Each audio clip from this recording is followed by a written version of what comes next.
معاویہ کہتے ہیں بازی کہ میں نے نبی صلی اللہ علیہ وسلم سے عرض کیا یا رسول اللہ صلی اللہ علیہ وسلم ہم اپنی عورتوں کے کس حصے میں آئیں اور کس حصے کو چھوڑیں؟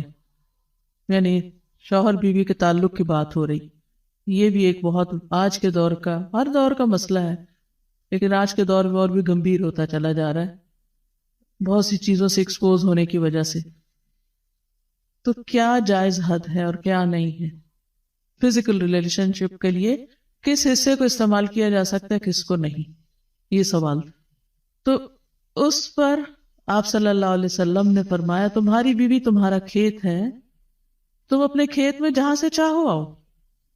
جہاں سے چاہو آؤ کا مطلب کیا ہے کہ جہاں سے کلٹیویشن ہو سکتی، یعنی کہ کھیت کے تعلق سے کیا بتایا، نساؤکم حرث لکم فأتوا حرثکم انا شئتم. انا شئتم کا مطلب انا جو ہے ظرف زمان و مکان دونوں کے لیے آتا ہے کہ جانے کا کوئی خاص وقت مقرر نہیں کہ یہ دن ہے یا رات ہے، ایسی کوئی پابندی شریعت نے نہیں رکھی.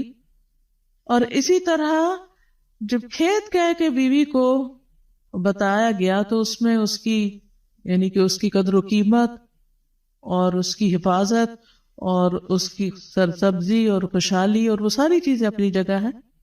پلس یہ بہت ہی حکمت کی بات ہے کہ کھیت میں کچھ اگ جب ہی سکتا ہے جب اس میں بیج ڈالا جائے. تو اب شوہر بیوی کے ساتھ کیسا تعلق قائم کرے کہ اولاد پیدا ہو سکے؟ وہ اورل سیکس سے تو نہیں ہو سکتا، وہ اینل سیکس سے بھی نہیں ہو سکتا. obviously understood ہے کہ انا کا مطلب یہاں کیا ہے، ٹھیک ہے نا؟ یعنی یہ وہ باتیں کہ جن کو بہت لفظوں کو کھول کھول کے نہیں بولا جا سکتا، لیکن اٹس انڈرسٹوڈ. تو آپ نے کہا جہاں سے چاہو، یعنی کوئی رکاوٹ نہیں، ممانعت نہیں. اس کا یہ مطلب نہیں کہ ناجائز حدود پھلانگ کے کہو کہ اس کی بھی ممانعت نہیں. البتہ جب تم کھاؤ تو اسے کھلاؤ، یعنی کہ شوہر خود آؤٹنگ ڈائننگ کے لیے چلا جائے اور بیوی کو کہے کہ بس گھر میں ہی پکا لو اپنے لیے اور کھا لو، خود صرف دوستوں کے ساتھ رہے. دس از ناٹ رائٹ. بیوی کو بھی لے کے جائے اور ساس بھی بہو کو جانے دے. جب تم کھاؤ تو اسے بھی کھلاؤ، جب پہناؤ تو اسے بھی پہناؤ. کا مطلب یہ ہے کہ عید آئی ہے، اپنے لیے سوٹ لے رہے ہو تو بیوی کو بھی کچھ لے کے دو. یہ ہے ایکوالٹی ایک طرح سے. اس کے چہرے پہ نہ مارو، اسے گالیاں مت دو، ابیوز نہیں کر سکتے. اور اسے قطع تعلقی اگر کرو، یعنی ویسے تو نہ کرو لیکن اگر کرو تو گھر کی حد تک رکھو. کک آؤٹ نہیں کرو، گھر سے باہر نہیں پھینکو، گھر سے نہیں نکالو. کیونکہ بعض شوہر کہتے ہیں نا، فون پہ کہہ دیتے ہیں گھر چلی جاؤ ماں باپ کے، میں تب گھر میں داخل ہوں گا، آؤں گا ہی نہیں. یہ غلط ہے، ایسے نہیں کرنا چاہیے. اور یہ کیسے مناسب، یہ کیسے ہو سکتا ہے کہ تم اس کے ساتھ یہ سلوک کرو جبکہ تم ایک دوسرے کے پاس حلال طریقے سے آتے ہو؟ یعنی تمہارا ایک جائز تعلق ہے اور پھر تم اس تعلق کو اس طرح خراب کرو. تو بیوی کو مارنے سے متعلق جو قرآن اور حدیث کی روشنی میں جو حکم ہے وہ سامنے. پھر اسی طرح غلام کو مارنے کی ممانعت، نوکر کو، غلام کو، اس کو بھی نہیں مارنا چاہیے. ابو مسعود بدری سے روایت ہے کہ میں اپنے غلام کو کوڑے کے ساتھ مار رہا تھا کہ میں نے اپنے پیچھے سے آواز سنی، اے ابو مسعود جان لو. اور میں غصے کی وجہ سے آواز سمجھ نہ سکا، یعنی ایسے مار رہا تھا کہ مجھے نہیں سمجھ آئی کہ کس نے پکارا مجھے. جب وہ میرے قریب ہوئے تو وہ رسول اللہ صلی اللہ علیہ وسلم تھے اور آپ فرما رہے تھے جان لو ابو مسعود، جان لو ابو مسعود. کہتے ہیں میں نے اپنے ہاتھ سے کوڑا پھینک دیا تو آپ نے فرمایا جان لو ابو مسعود، یعنی آپ بار بار فرما رہے تھے اللہ تم پر زیادہ قدرت رکھتا ہے تمہاری اس غلام پر قدرت سے، یعنی جتنا تم اس غلام پہ قدرت رکھتے ہو اللہ اس سے زیادہ تم پہ قدرت رکھتا ہے، یعنی تمہیں مارے گا. کہتے ہیں کہ میں نے عرض کیا اے اللہ کے رسول صلی اللہ علیہ وسلم میں اس کے بعد کبھی غلام کو نہیں ماروں گا. اور بعض روایت میں آتا ہے کہ انہوں نے آزاد کر دیا. ابو عمر زازان سے روایت ہے، کہتے ہیں کہ ہم لوگ ابن عمر کے پاس تھے، انہوں نے اپنے غلام کو بلایا جسے انہوں نے مارا تھا. انہوں نے اس کی پیٹھ کھول کر دیکھی، کہا کیا تمہیں تکلیف ہو رہی ہے؟ اس نے کہا نہیں.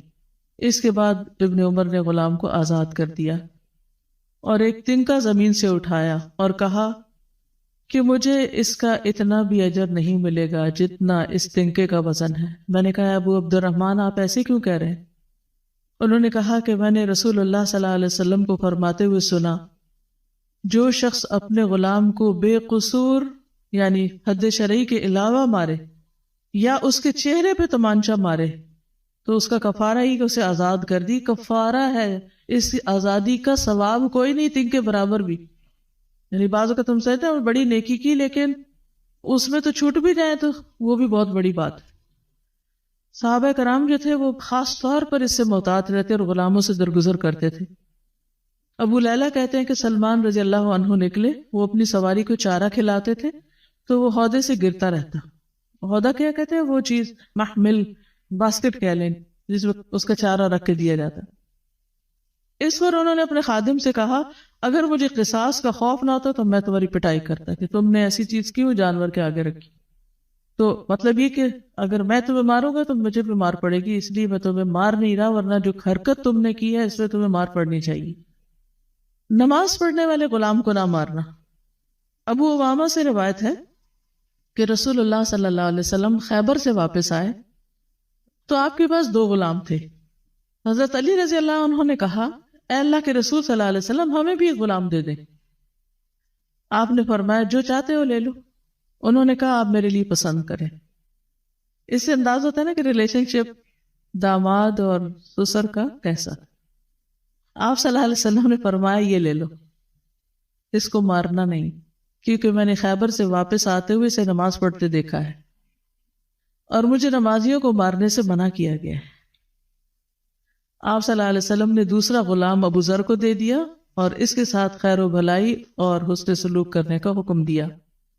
پھر ایک دن پوچھا ابو ذر میں نے جو تمہیں غلام دیا تھا اس کا کیا حال ہے؟ انہوں نے کہا آپ نے مجھے اس کے ساتھ خیر و بھلائی کرنے کا حکم دیا تھا تو میں نے اسے آزاد کر دیا۔ کہ میں وہ خیر و بھلائی کر نہیں سکوں گا تو بہتر ہے کہ میں